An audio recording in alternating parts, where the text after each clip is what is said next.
Welcome to the Rob Call Bottom Up Show, sponsored by opednews.com, available on Progressive Radio Network, on Pacifica Radio Network, on iTunes, Stitcher, and SoundCloud, and at opednews.com/podcast, where you'll get the most complete list of all the shows that I've done over the last 11 years. The show is about the idea of bottom up. I look at bottom up and top down. I think we're transitioning to a more bottom up culture and world, and even the way people's brains work. And so I try to interview people who have a take on top down and bottom up. My guest for this show is Salvatore Babones. He is an American sociologist based in Sydney, Australia, and the author of The New Authoritarianism, Trump, Populism, and the Tyranny of Experts. His academic research takes a long-term approach to interpreting the structure of the global economy with a particular focus on China. His website is salvatorebabones.com, B-A-B-O-N-E-S. So welcome to the show. Thanks for coming on. Oh, thanks, Rob. I really appreciate it. Yeah. Love op-ed news, too. Oh, thank you. So you say in an article that's kind of a summary of your book, today's new authoritarianism, the postmodern authoritarianism of the liberal Western democracies, is the would-be tyranny of the expert class. When experts descend into the public arena to argue their cases in front of the sovereign electorate, democracy flourishes. When expert opinion is elevated into the only political accepted point of view, democracy dies. Absolutely. So I think it's really important that we start this conversation with some definitions, because so how do you define authoritarianism and authoritarians? Well, I don't want to define authoritarians. What I've done is I've gone back to, the OED, the Oxford English Dictionary's definition of authoritarians, and then actually gone back in the book to the first mentions of the word authoritarian. Authoritarianism actually was first used by American spiritualists as a way to criticize mainstream religions of the book and religions of the preacher who were the authorities. And they said, no, every person should be her or his own authority when it comes to religion. It was then applied by anarchists, American anarchists. Now that approach to religion seems like a kind of a bottom-up approach. It was very bottom-up. It was then applied by anarchists who complained about laws that were prohibiting prostitution and alcohol in Missouri. And they called it authoritarian government that decides what's best for people. That's where our word authoritarianism comes from. And in fact, the first regimes that were called authoritarian, the Salazar regime in Portugal, the Franco regime in Spain, were clearly regimes that relied on, number one, the police, and number two, the church for authority. They told people, doesn't matter what you want or what you think, don't think for yourselves, let us think for you. And that's what an authoritarian is. Okay, so I talk about authoritarianism and authoritarians a lot, and I have a somewhat different take on it. Sure. I see 99% of authoritarians are the people who want to be told what to do. Oh, well, are those the authoritarians or are those the people who are the victims of the authoritarians? I mean, let's separate that a bit. But in the language, most people describe the victims as authoritarianisms because they embrace it. Yeah, look, there's something that I think some people want to define called authoritarian personality, which frankly, I don't put much credence in. I have a lot of faith in ordinary people to make up their own minds, to decide for themselves. And frankly, I think that's the greatest strength of America. I think there are very few people in America who want someone to tell them what to do. Certainly not Donald Trump supporters, and never mind, everyone else. I mean, there are very few Americans who are sitting there saying, tell me what to believe. I disagree. I completely disagree. I think there are tens of millions of evangelical Christians who want to have a father figure of some kind or a leader who's going to tell them what to believe in and what to think. And I really think that there's a lot of that happening No, go to an evangelical service and you'll see people standing up to declare the inspiration coming directly from God to them in their seat at the service. I don't think American evangelicalism is about people wanting to be told what to think. I think it's about people who have strong opinions about God, who have strong opinions about reading the Bible themselves and deciding what they think about it.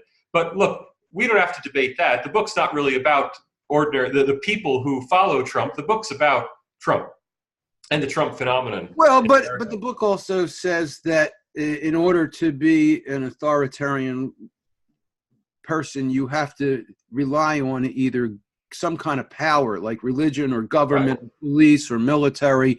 And you argue that Trump is not an authoritarian because he only believes in himself.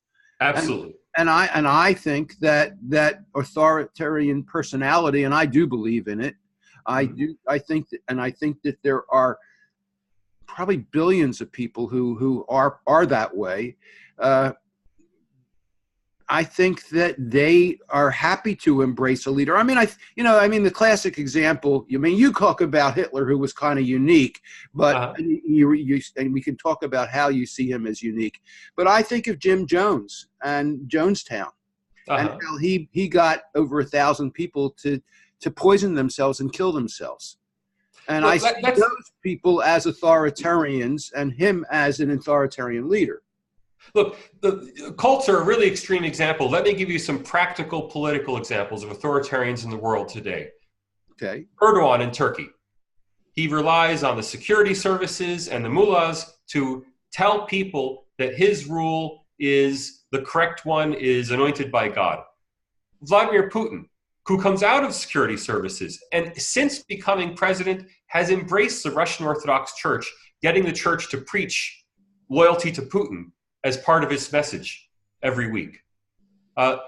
In Turkey, Viktor Orban, who is somewhat close to the church, but he also wants to control the media. He's controlling the avenues through which people in Hungary are able to hear the news and able to... Well, you just said Turkey. You meant Hungary.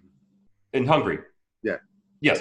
Okay. These are real authoritarians. Like, these are people who want, their own, who want, law and order, who are embraced by the powers that be in society, who are, conservative institutions and organizations in those societies put their faith in those leaders to, take control and keep society in order. Trump has been endorsed by virtually no one. It's hard to find a single... But that's not true. I mean, he is individuals. It's hard to find a embraced single... by evangelical leaders. He's embraced by Billy Graham's son, Jr., whatever his name is. Oh, yeah, they're individual preachers. He's embraced by leading religious leaders. He's embraced by a small number of religious leaders. Representing a lot of people. Well, the religious organizations have not come behind Trump. Certainly, he's not viewed as a godly candidate who is bringing America closer to God. A lot of them held their nose when they endorse him. They're endorsing him because they agree with his policies and his viewpoints, not because he represents God, law, and order to them. Trump is that a part of your criteria for an authoritarian, that he represent those things, or that he has access to power? Well, my book's about the new authoritarians. What my criteria for authoritarianism is people who don't want you to think for yourself, people who want you to accept the authority of someone who knows better than you. But that's exactly what Trump does when he's saying, don't believe CNN, don't believe the fake news. I mean, that's exactly what he's saying. Oh, I think he's injecting a lot of uncertainty into the public debate. But I don't think Trump is, if anything, is telling people, come to your own conclusions. Don't listen to what CNN says. Don't listen to what the smart people say. Don't listen to what the authorities say. Listen to me. That's what he's saying. Don't listen to them. Oh, hey, listen to me. Call Trump an autocrat. I'm with you. Call him a narcissist. I'm with you. Call him an authoritarian. And, the real authoritarians, they would be embarrassed to be in his company. The Francos of Spain, the Salazars, who's an authoritarian? The Bolsonaros in Brazil. They may be chummy with Trump as far as policies go. but they are not people who would be comfortable with the kind of person Donald Trump is. How is Bolsonaro different than Trump? Oh, Bolsonaro looks for his legitimacy. Brazil. Sorry? He's the newly elected president of Brazil, whose legitimacy rests on the police services, the military, and a history of law and order. And he's going to people saying, you should listen to the conservative elements in society who say, I'm the person who's safe, and the socialists are dangerous. But he is reaching out to traditional sources of authority in society. Donald Trump is reaching out on Twitter. Donald Trump is going to, complete, in many cases, fools. I mean, going to the fringe news sites and the edges of society. I mean, call him all sorts of bad things if you want. And I think the president of the United States should be tough enough to take criticism where criticism is due. But authoritarian is just the wrong word. And that's what led me to write the book, because I thought people were just going the wrong direction. Donald Trump speaks. I hear a postmodern narcissist who wants it to be all about him, not the traditional authoritarian telling you to go home and listen to what the priest and the police tell you to do. Okay. Well, we're going to disagree on that, but we can continue this conversation. Now, the other thing that you say in your book is that the new authoritarian is the expert. Absolutely. And now, of course, I don't see how experts, but you're going to tell us how experts meet the criteria that you give of the church or the government or the police. So how are experts authoritarians, and how do they meet your criteria for authoritarianism? Oh, take an issue like climate change. We repeatedly hear all the experts agree that climate change is dangerous, that it's going to destroy the earth, and that you must implement policies that will address climate change.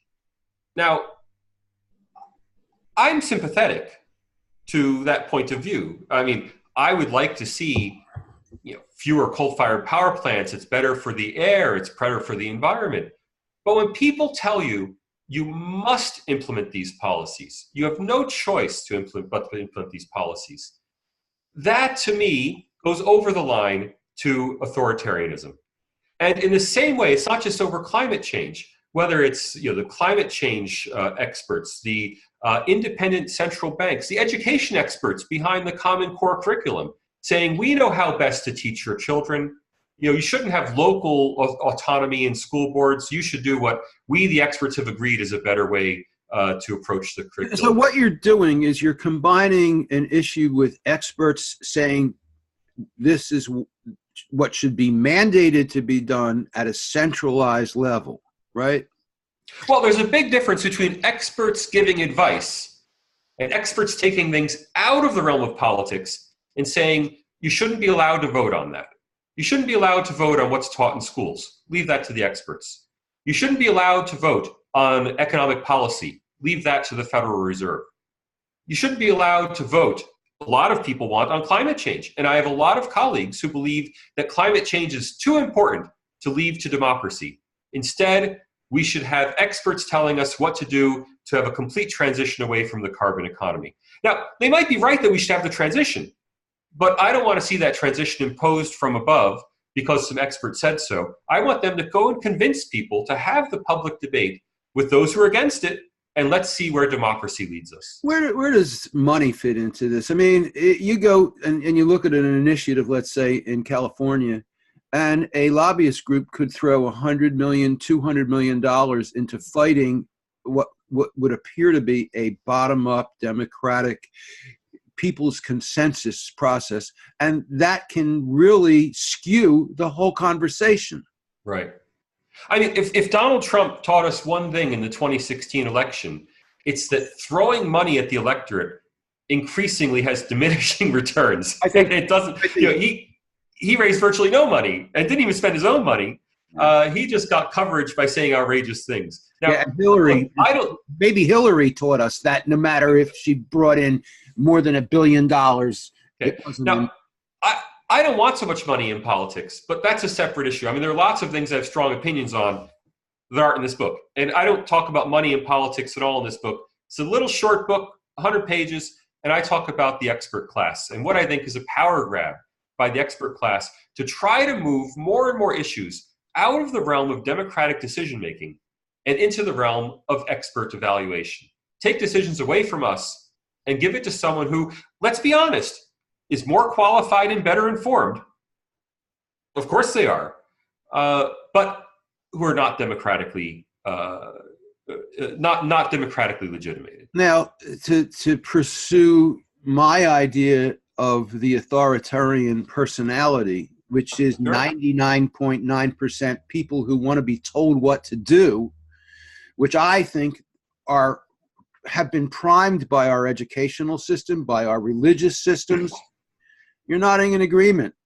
No, I'm nodding that I'm hearing you. Oh, okay. But look, my next book is about American individualism. And honestly, what makes America different from the rest of the world is that you can't tell Americans what to think. And that's what I love about being American. It's so different from the rest of the world where people, much more want to be told what to think. In America, there's a strong independent streak. And I think it's going to be with us forever. There may be for some people, and I think that there is individualism in America, but I also think that there are tens of millions of people who want to be told what to do. And I would take from your book that people want to be told what to do by experts too. And that's a problem. I mean, a big part of authoritarianism is that people embrace their oppression. They embrace their people who tell them what to do, and they do it because they feel safer that way. I usually talk about Paulo Freire, his book Pedagogy of the Oppressed. Are you familiar with it? Yes. And what he basically says, oppressed people have embraced their narrative of the oppressors, of what the oppressors have told them.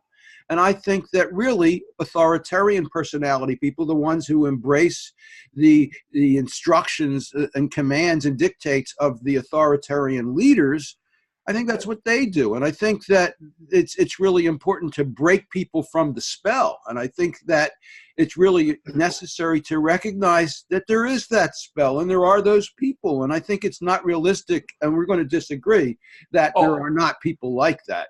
The question is, how many are like that and what countries are they in? I mean, Paulo Freire and Antonio Gramsci and the whole Marxian idea of false consciousness, it's a bit too easy to simply say that anyone who doesn't agree with you has a false consciousness.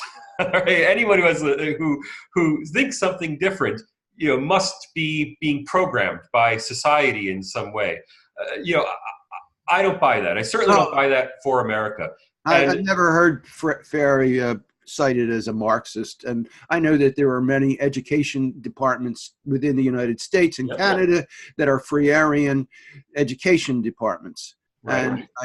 And so that's an American thing. I mean, it's not something that's so foreign, and it's not communist or anything like that, to think that people who are oppressed adapt to the thinking of their oppressors. Oh, look, the question is, it's very easy to call anyone who votes a different way one of the oppressed who doesn't know what he's doing. Look, whether or not we agree. Okay, I will agree that is. I've been guilty of that too. Let's do a thought experiment. Let's say you're right. There are a lot of these authoritarian personalities who just want to be told what to do. In a democracy, we have to suspend disbelief.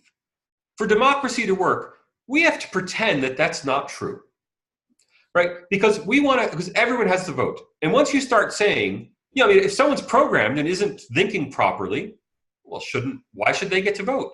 And then we have similar arguments. If someone is a morally unfit to vote, an ex-con, why should the ex-convict get to vote? They're not allowed to vote in many states. In many states, and I think it's absolutely wrong. Look, I'd like to see convicts voting from jail because they're citizens too, whatever they may have done. There aren't that many of them, to swing an election, but they're citizens too. Once you start saying, what about people? Trump won the Electoral College by 70,000 votes. There are over or less 1 million people in jail, so it could very well be enough to change the balance of things. Although it looks like in Florida, the mix of people who are now getting the right to vote because of the change in the law there are coming out a mix of conservative and liberal anyway. So it may not be as big a deal as we thought. Look at Brexit in the United Kingdom. In about 3 weeks, they're supposed to leave the European Union. We'll see if it really happens. After the Brexit vote, a lot of young people and a lot of highly educated people were arguing on national TV in England that elderly people should not have been allowed to vote. Because after all, if you're 80 years old, well, you're not going to have to live with the consequences. So why should you be allowed to vote? Now, that's very dangerous reasoning. It sounds reasonable. Why should someone over 80 get to vote? Why should someone who's terminally ill get to vote? Why should someone who's mentally ill get to vote? Why should someone who's stupid get to vote? And why should someone with your authoritarian personality disorder get to vote? And I say, well, you know what? To have a democracy, we simply have to put this aside and assume that everybody has a right to an opinion. And I think in America, of all places, many, many more people have their own opinions than in virtually any other country in the world. All right. So we need to take a break, and we're going to do that in a moment. When we come back, you say that Donald Trump could be the answer to the kind of expert populism, authoritarianism that you describe in your book. So we'll talk about that when we get back from the break. This is the Rob Call Bottom Up Show, available on Pacifica Radio Network, on Progressive Radio Network, on iTunes, on Stitcher, on SoundCloud, at opednews.com/podcasts with an S.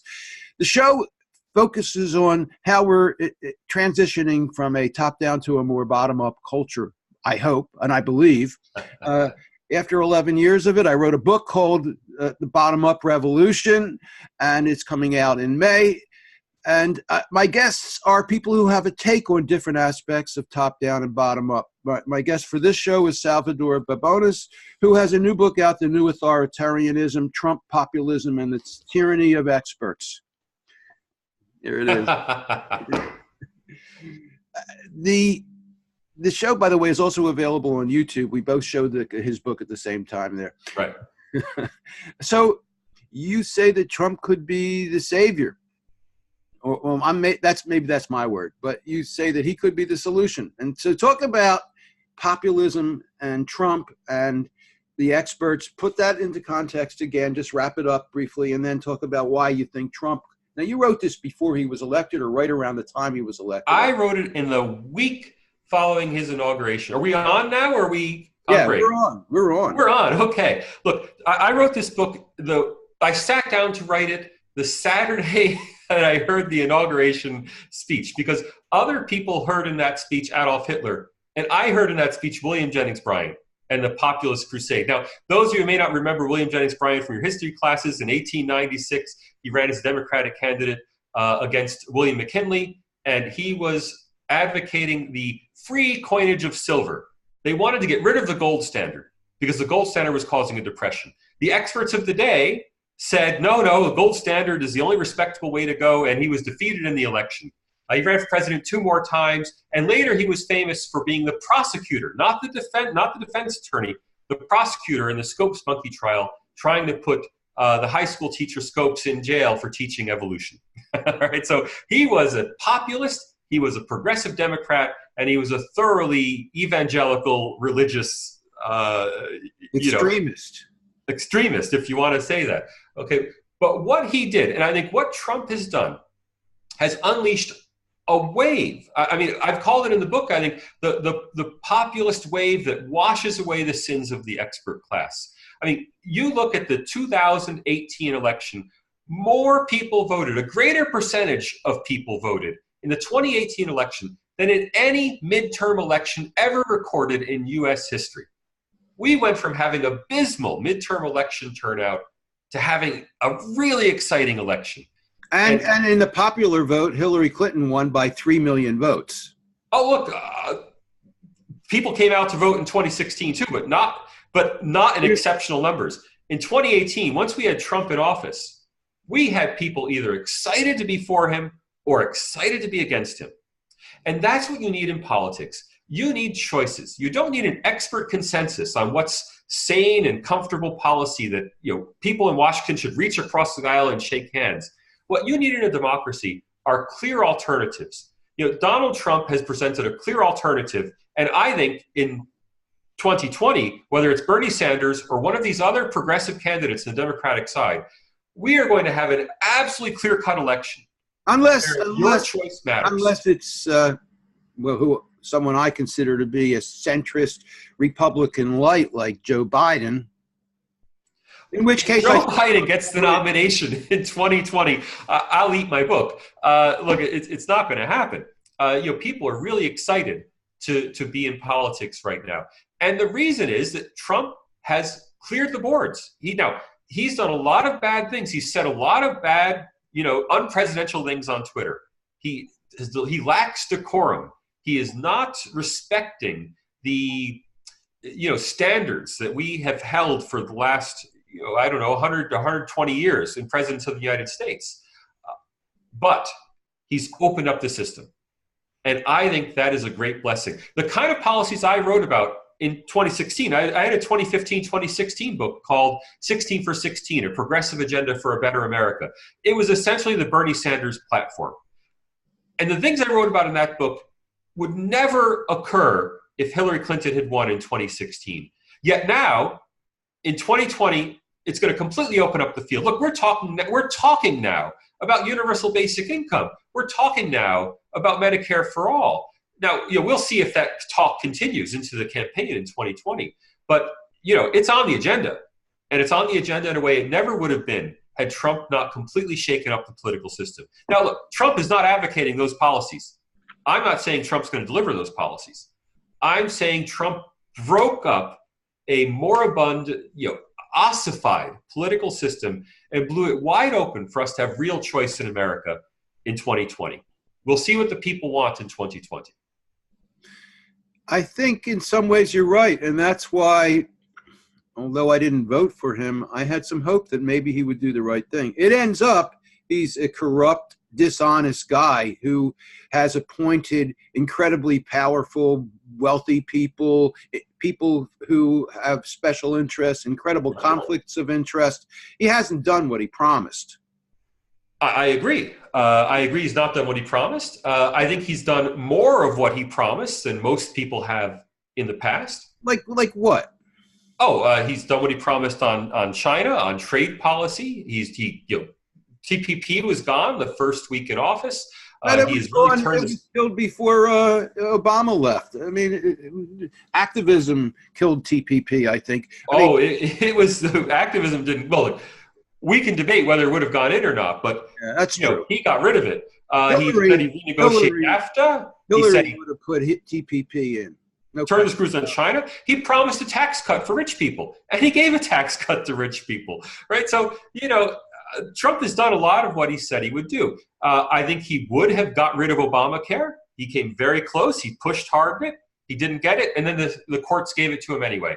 And, Obamacare is being dismantled by the courts as a result. Now, I don't agree with those policies. I want to be clear. Those aren't my policies. Those are Trump's policies. But I think that if you voted for Trump, you pretty much got what you paid for.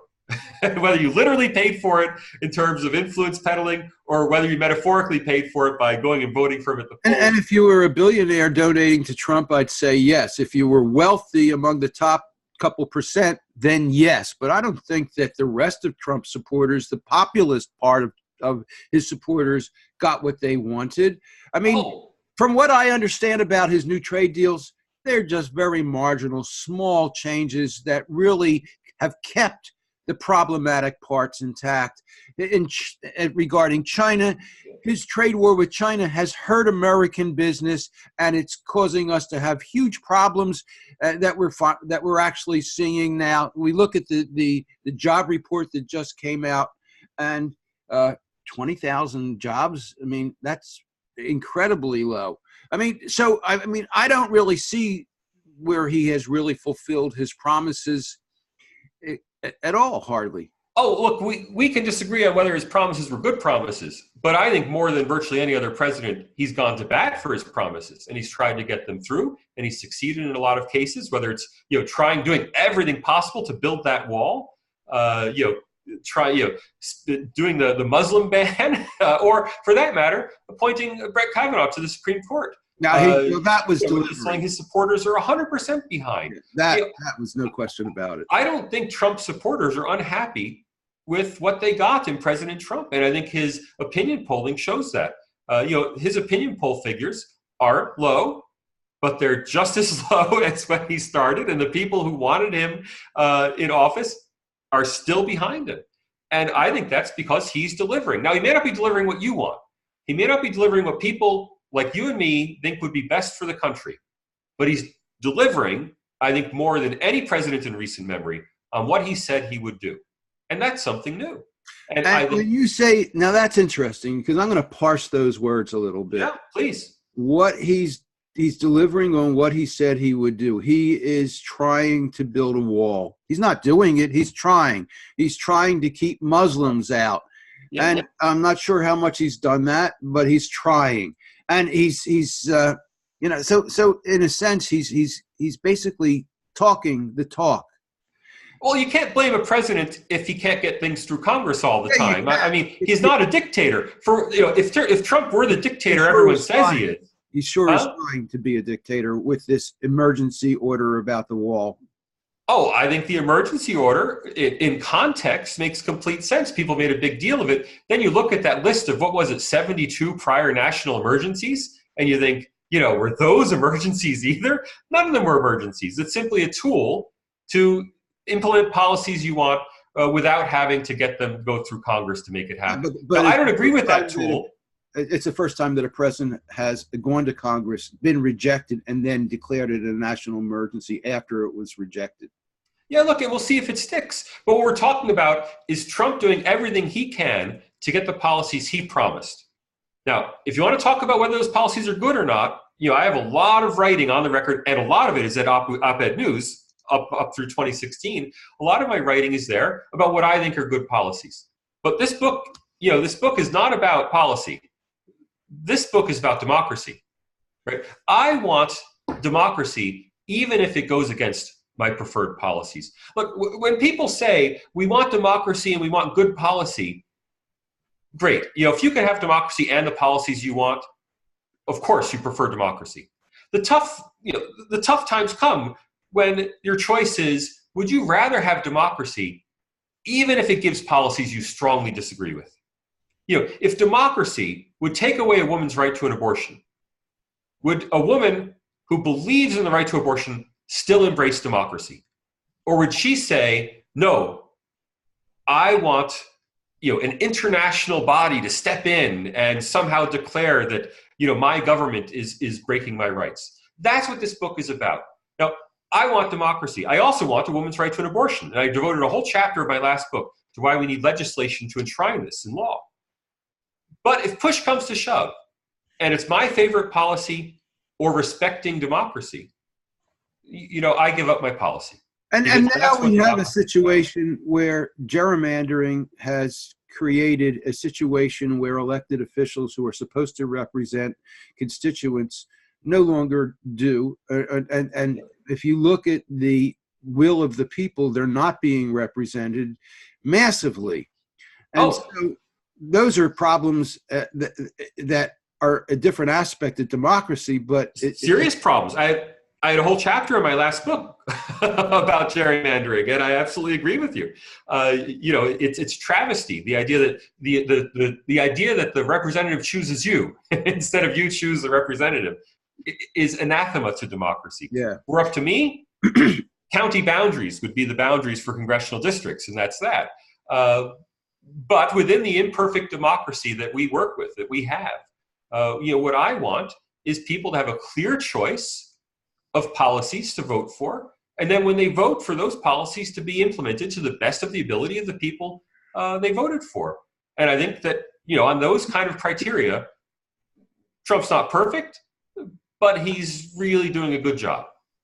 Now, the fact that I disagree with those policies That's not that's not about democracy. And I wrote this book. I mean, I wrote this first draft in 7 days. And I wrote this first draft because I was so angry at hearing people say that this was the end of American democracy, that we would never have an election in democracy again. I had friends, colleagues, academic colleagues, who were organizing neighborhood protection societies to protect against the waves of brown shirts, who they sincerely believed would soon be marching through their neighborhoods, burning down black businesses and kicking Muslims out of the city. And you have a position on people who call Trump Hitler. Talk about your take on that. Oh, hey, if Trump were Hitler, he wouldn't be building a wall in Mexico. If Trump were Hitler, he'd be invading Mexico, evicting the Mexicans from the territories he wants, exterminating the ones who refuse to leave, and resettling it with white people to make a new white Mexico. There is no connection between Trump and Hitler. And I'll tell you, for my next book, I've been delving very deep into German ideology. Hitler was widely supported by the academic class. In fact, a group of over 100 academics wrote full professors. In Germany, that's a big deal. The professors are actually appointed by the state governments. A group of more than 100 professors wrote a letter to von Hindenburg in 1932 asking them to install Hitler as the chancellor because the country needed strong leadership. The professoriate and the intellectuals in Germany in 1932 were entirely behind Hitler. So the idea that, Trump, this anti-intellectual, anti-expert candidate, has anything in common with Hitler, who was, very much someone who wanted to use experts to assert their authority in society, it's night and day. But what about the difference between the conservatives and liberals in terms of the experts? You're saying experts are a liberal phenomenon. I'm saying that experts are overwhelmingly, not all, overwhelmingly liberal. And I think if you look at the statistics, I don't have them handy, but if you look at the statistics for voting in districts that have major universities, you find that, university professors, the surveys have been done of university professors are, 90, 95, 98% Democrat. And on the liberal side of the Democratic Party, experts are overwhelmingly liberal. Now, you can always find a conservative expert. The experts are liberal, but what about support for experts? Are Republicans and conservatives, or liberals and Democrats, more likely to support experts? Oh, I think that Democrats and liberals are more likely to want expert decision making. Let me give you a practical Now, case. I would argue, based on what you say, that would suggest that those people are embracing that expert authoritarianism. Oh, yeah, very much. Let me give you a simple case, one I've written about a lot lately. Should judges be appointed or elected? And if appointed, should they be appointed through a completely nonpartisan mechanism? Bar association finds most qualified person. Because they're experts in the bar. Okay, so should we trust the lawyers who are the experts on the law and the law professors to approve our judges and decide who should be judges? Or should they be political appointees? Or even better, from my point of view, should they be elected, run for office? Well, I think 99% of liberals would want to see the non-democratic, perfectly legitimate. I'm not saying it's wrong. Well, I disagree with it, but the perfectly legitimate non-democratic approach that no, we want the law to be judged by true experts in the law. We don't want it to be politicized. My response is, look, courts are all about politics. And, I think we should have elected judges. The idea that the Kavanaugh hearings put paid to the idea that, the Supreme Court is non-political. The Supreme Court's extraordinarily political. And if it's extraordinarily political, why not hold a vote? People say, well, how could you decide the law if you're not an expert on the law? And I could just as well ask, how can you write the law if you're not an expert on the law? You don't have to be a lawyer to be a member of Congress. You have advisors, you have legal scholars who prepare briefs for you, you have legislative assistants. The Supreme Court judges could have the same thing. Okay. Now, We need to take My another break. proposal is more democratic. It might be wrong, but you can't say it's not democratic. Well, really, the founders didn't trust the people. They didn't trust them to vote. It took a long time for Some of them did, some of them didn't. For states to have the right to elect senators, for example. Yeah. That's a newer phenomenon. That was part of the William Jennings Bryan's Progressive Crusade in the 1890s, was the popular election of senators. They also wanted the popular election of Supreme Court justices. They didn't get that. No, maybe it's time to reactivate that idea. That makes we definitely, with the longevity that we have now, need to get rid of lifetime appointments. That's for sure. So we need to take another break now. So this is the Rob Call Bottom Up Show, sponsored by opednews.com, available on Pacifica Radio Network, on Progressive Radio Network, on iTunes, Stitcher, SoundCloud, and on opednews.com/podcasts. The goal of the show is to explore how we're transitioning from a more top-down to a more bottom-up culture, and I have guests on the show who talk about that, and I have a book coming out about it, The Bottom Up Revolution, coming out in May.